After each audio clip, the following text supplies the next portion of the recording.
একটা সত্যি ঘটনা শুনুন।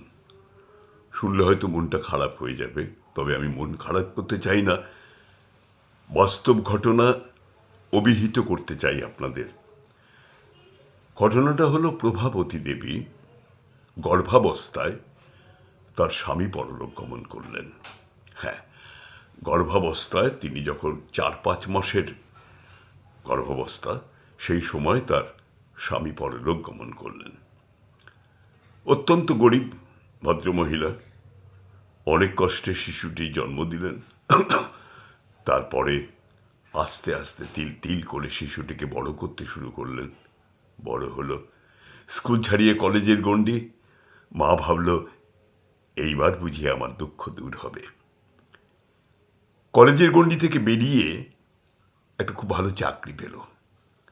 মা ঠাকুরের কাছে গিয়ে পুজো দিল, ভগবান, এতদিনে তুমি আমার দিকে মুখ তুলে চেয়েছ। আমার এই লোকের বাড়িতে কাজ করা আর লোকের জমিতে গিয়ে দিনমজুরের কাজ করা বোধহয় এতদিনে আমার আমার ফুরোবে। হ্যাঁ, আমার বাবু লেখাপড়া শিখেছে, চাকরি পেয়েছে। আমি এবার একটা লাল টুকটুকে বউ আনবো বাড়িতে, ঠাকুর তুমি খালি আমাকে অনুমতি করো। যথারীতি যথাসময়ে ছেলের বিয়ে দিলেন প্রভাবতী দেবী। বিয়ের পরে মোটামুটি ভালোই কাটছিল দিনগুলো। কিন্তু যত দিন যেতে লাগলো, সংসারে খুঁটিনাটি অশান্তি লাগতে শুরু করলো বৌমার সঙ্গে শাশুড়ির। কিন্তু তবুও শাশুড়ি সব কিছু মানিয়ে নিতে শুরু করলো।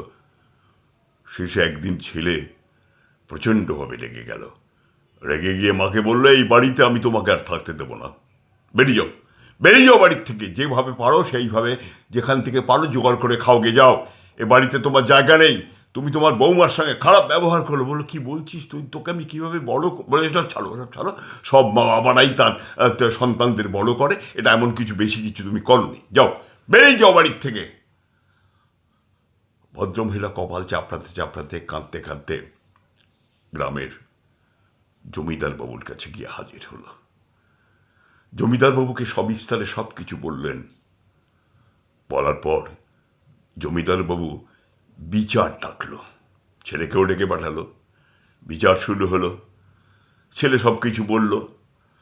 জমিদার বাবু বললেন, শোনো হে, আমি সবটাই জানি, তোমার মা কিভাবে তোমায় বড় করেছেন তাও আমি জানি, তবে শোনো, তোমাকে তোমার মার দায়িত্ব নিতে হবে না। তোমার মায়ের ভরণ পোষণের দায়িত্ব আজ থেকে আমার। আমি এই গ্রামের জমিদার, আমি কথা দিচ্ছি, আজ থেকে তোমার মায়ের সমস্ত ভরণ পোষণের দায়িত্ব আমার, তোমার নয়। তবে হ্যাঁ, একটা শর্ত আছে। ছেলেটি হাত জোড় করে বলল, বলুন জমিদার বাবু, কি শর্ত? বলল, আমার লোকেরা তোমার পেটে একটা মোটামুটি ভারী ইট বেঁধে দেবে। 10 মাস 10 দিন এই ইটটা তোমার পেটে বাঁধা থাকবে, আর আমার লোক তোমাকে লক্ষ্য করবে।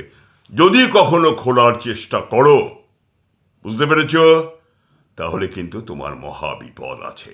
এই গ্রামে আমি তোমাকে থাকতে দেব না। যথারীতি তার পেটে একটি ইট বেঁধে দেওয়া হলো। সে ওই অবস্থায় ফিরল বাড়িতে, কিন্তু ভীষণ কষ্ট, উঠতে কষ্ট, বসতে কষ্ট, শুতে কষ্ট, খেতে কষ্ট। 2-3 দিন যাবার পরে সে আর পারছে না, দৌড়ে এলো জমিদার বাবুর কাছে। এসে বলল, আমাকে আমাকে আপনি ক্ষমা করে দিন, আমাকে আপনি যেভাবে পারেন এর থেকে মুক্তি দিন, আমি আমি আমি আমি আর সহ্য করতে পারছি না। বলে, বুঝতে পারছ, তোমাকে কতদিন পেটে বহন করে তোমার মা এই কষ্টটা সহ্য করেছে, বুঝতে পারছ? ও তখন নিজের ভুল বুঝতে পারল।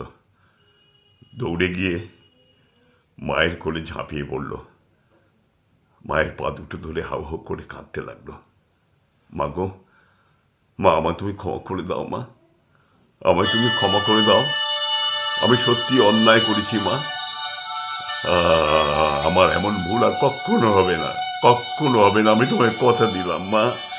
আমি বুঝতে পেরেছি মাই হচ্ছে পৃথিবীর সর্বশ্রেষ্ঠ ধন, আমায় তুমি ক্ষমা করো মা, ক্ষমা করো।